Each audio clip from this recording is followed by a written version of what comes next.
आप जुड़ चुके हैं public support news Shahbaz Khan के साथ। इस वक्त जो मैं मंड कंडरा की बात कर रहा हूं तो मंड कंडरा की जो हालात है बहुत ही ख़राब हो चुका है।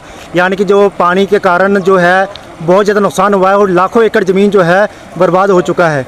आप देखेंगे मंड कंडरा की जो बात की जाए तो ये इंदौरा के बहुत ही करीब है और इस वक्त देखा जाए तो किस प्रकार के नुकसान जो है पानी का जो लेवल के पानी बढ़ने की वजह से इस वक्त जो है मकान पूरे ढह चुके हैं। यहाँ से 10 से 11 जो मकान थे उसमें से 3 मकान जो है ढह चुके हैं और लाखों एकड़ ज़मीन जो बर्बाद हो चुके हैं। आप देखते हैं किस प्रकार के जो इस वक्त जो ज़मीन था बिल्कुल दरिया का रूप धारण कर लिया है। हालांकि ये दरिया नहीं एक ज़मीन होया करता था और जो यहाँ से नदी जो थी 2 से 3 किलोमीटर बताया जाता था।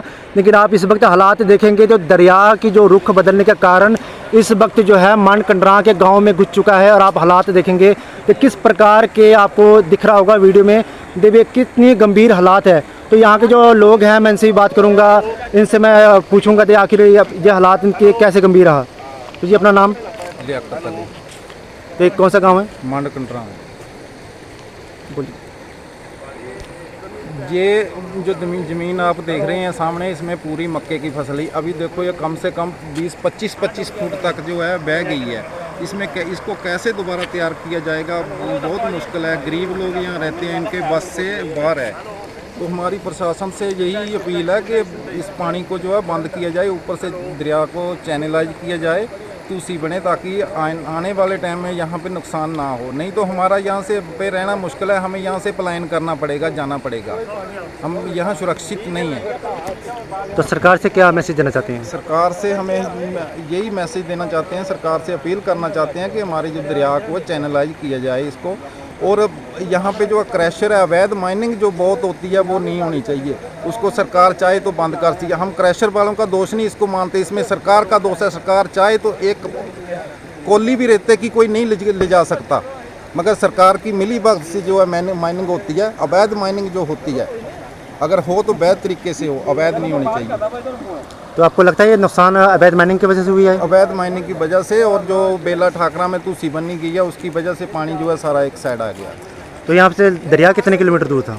दरिया यहाँ से कम 2-2.5 किलोमीटर दूर है। तो यहाँ पर कितने मकान जो ढह चुके हैं? यहाँ पर 2 मकान तो है सामने, एक ये भी गिरने वाला, एक परली तरफ मकान है वो बिल्कुल गिर चुका है। अभी ये मकान है, इसको भी परली तरफ से खार लगी हुई है, ये भी अगर एक आध बार पानी आया तो गिर जाएगा। तो देखा आपने किस प्रकार के यहाँ के जो लोग हालात है कितने गंभीर है बताया जा रहा है। इस वक्त आप अपने आंखों से देख रहे थे किस प्रकार के ज़मीन की कटान के होने के कारण जो मकान जो है बिल्कुल खंडित हो चुका है। और नहर आप देख रहे हैं किस प्रकार के इस वक्त जो ये नहर होया करता था, लोगों के खेतों में पानी जाता था, लेकिन यहाँ से 2 से 2.5 किलोमीटर दूर बताया जाता था नदी। और इस वक्त नदी जो है बिल्कुल गांव में आ चुके हैं। मंड जो कंडरा है, कंडरा के गांव में घुस चुके हैं और 3 से 4 जो मकान जो गिर चुके हैं वो भी मैं आपको दिखाया जाएगा।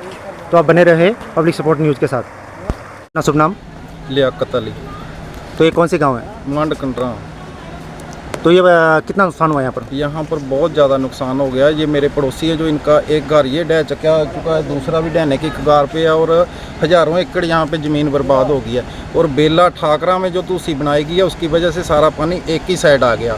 और दूसरा कारण एक और है, हमारी जोड़ में ये पुलिया बनाई गई है, वो पुलिया नहीं एक डैम का काम कर रही है, उससे उछल के एक साइड सारा पानी आ रहा है, उसकी वजह से ये सारा नुकसान हुआ है। यहाँ नहीं तो यहाँ कभी पानी नहीं आता था।